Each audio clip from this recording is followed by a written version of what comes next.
time. May we hear your word and your voice speak to us. May it transform our lives by touching our hearts. Help us, Lord, to tune out the voices that would drag us down, and to hear you instead. Help us to not be a part of those voices. Instead, may we be the people who listen and offer real comfort and presence. May we be the people whose words are chosen carefully, whose words find deeper meanings and strike chords of hope and peace and prosperity and restoration.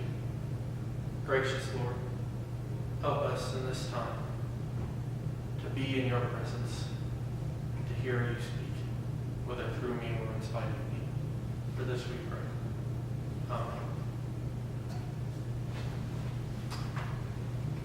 So, just a quick recap again. We have started this series on Job, and we've heard about all of the things that happened in his life, how he lost all of his way of making a living, his cattle and his livestock.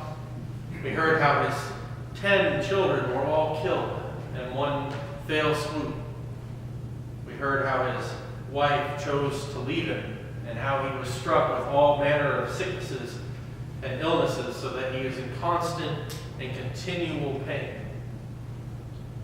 And last week we heard about how these events and this building up of all of these things going wrong in his life has begun to take its toll on his own spirit, and how he is being affected by depression, wishing that he was never even born, that he was never alive, crying out to God, asking God for relief to take him from the world. Today we will begin to hear about how some of his friends begin to show up and help, or at least they think they're helping. And it is a story that kind of sets up some of the theology of Judaism that Jesus was trying to deal with still even in his time. You see, the first friend comes to talk to Job, and he tells Job that Job, you've done a lot of great things for other people. And I know that you're a man of God and so on and so forth and stuff, and I just don't get why you're not being patient, that this too shall pass. Everything's going to be okay. Why are you so depressed with all of these things going wrong? You know that if you are truly righteous, God is going to make this all better.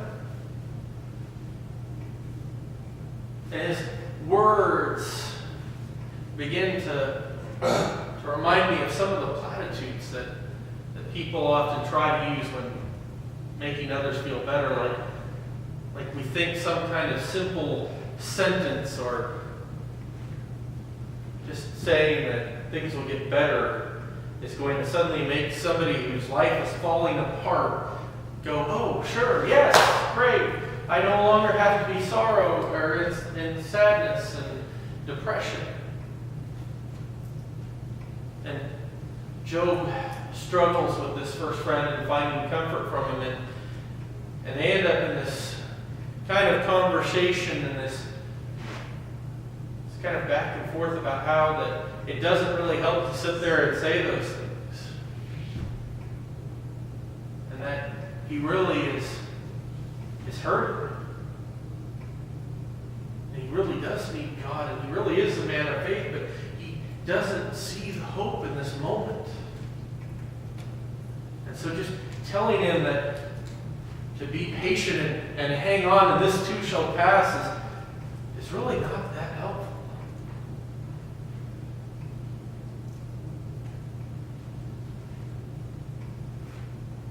And strangely enough, of all of Job's friends, this one may be one of the most hopeful. Because the next friend begins to talk and have his little theories on why everything's going wrong. And his whole deal with Job is that, Job, good things happen to good people and bad things only happen to bad people. That if these things are happening to you, Job, it's because you did something wrong. Somehow it's your fault. Either you have sinned somewhere and you're just not admitting it and being truthful with yourself, and so God is punishing you. That's why your kids were taken away, or maybe they were the sinners. And your livestock was stolen because you clearly did not honor God enough or give enough to God out of what was yours. And you're sick now because you took for granted and you were prideful, and so God is putting you in your place.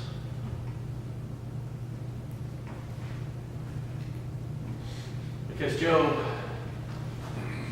let's face it, for these things to have gone wrong, you have to be the sinner. Or maybe it was your parents, because God has to punish someone for the sins that have happened.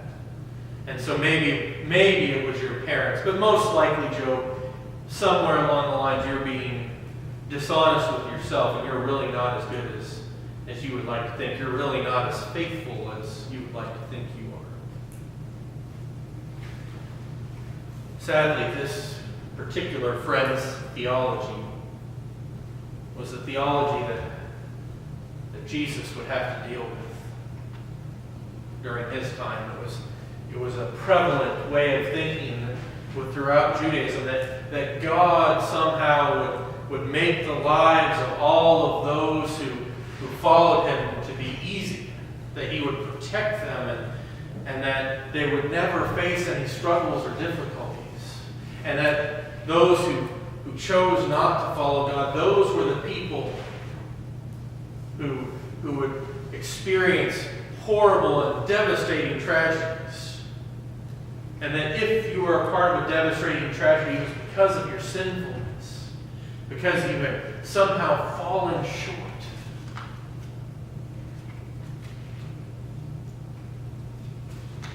It's one of the ways that we don't hear too many other people use it that often. Sometimes other people will tell us that everything's gone wrong because of our fault, or because of something unrelated that we did, or that we're just not a good person and that's why all this stuff is happening to us. But I think in more recent times, this is more likely to be the voice within that tells us this kind of thing. You know, that voice that says that this wouldn't have happened if only I had just done X. Or if I hadn't done something, if I hadn't done Y, then none of this would have ever happened. And often X and Y have nothing remotely related to do with what is actually going on, but we get this idea in our heads that somehow these two things are connected.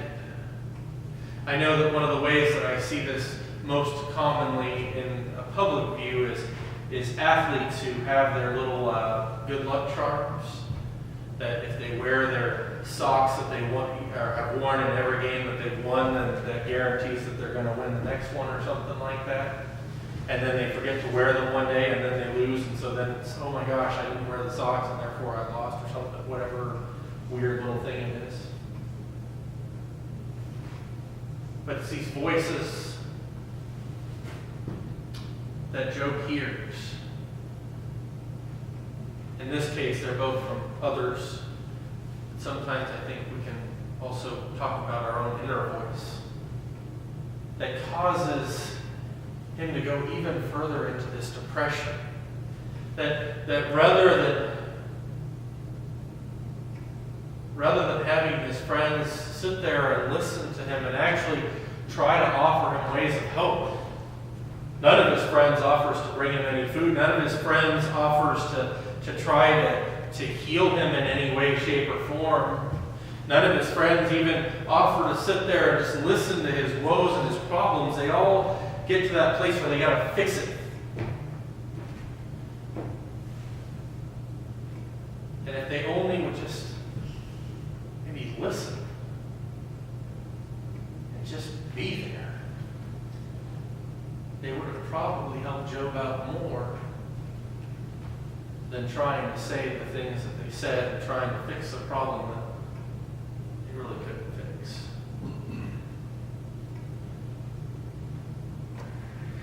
As a people who follow Christ,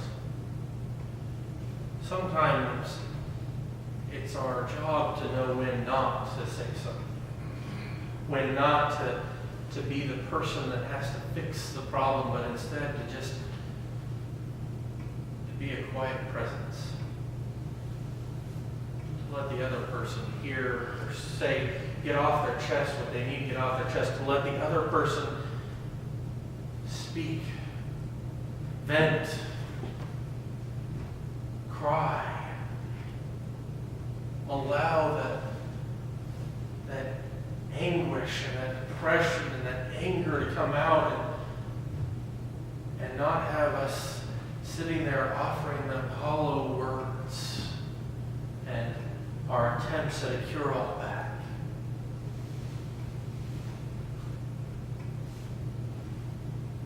As Christians, we also need to know how to tune those voices out.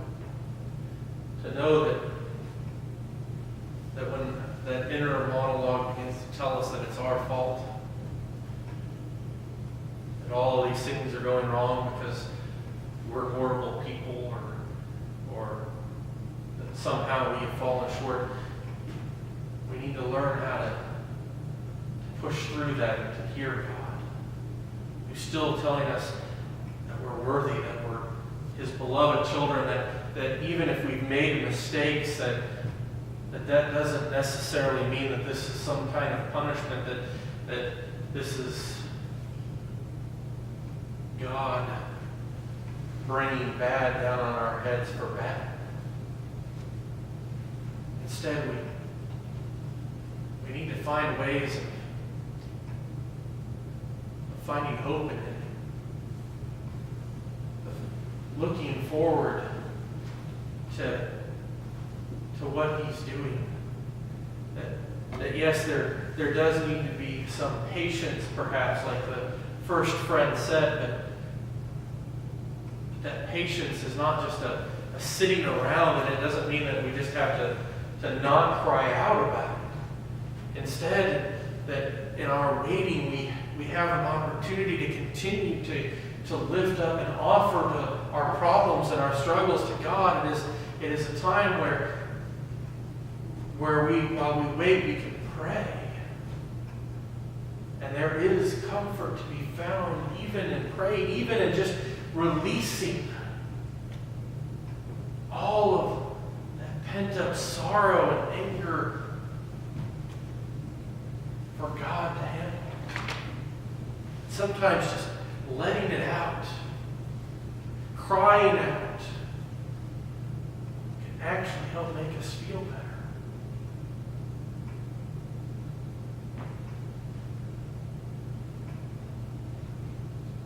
As we continue to walk with Job, we're going to hear how he actually begins to wrestle with God.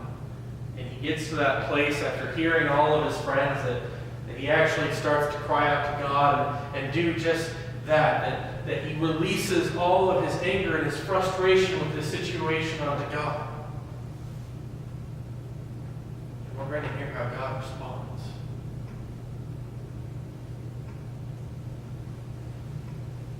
So as we continue to journey with Job, if you are someone who knows what it's like to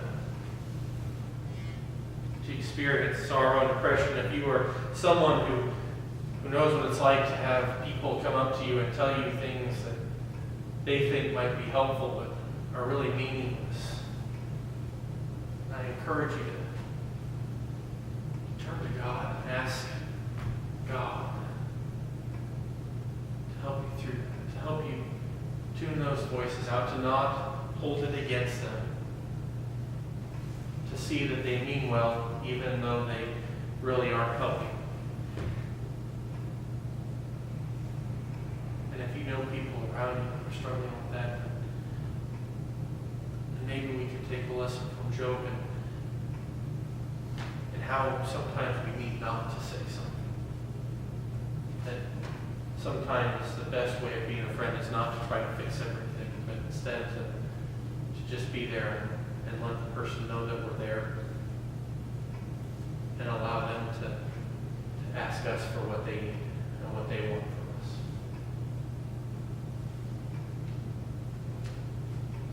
Let us pray. Gracious and loving God, we are a people who know what it is like to lose. Most of us have never lost as Job lost.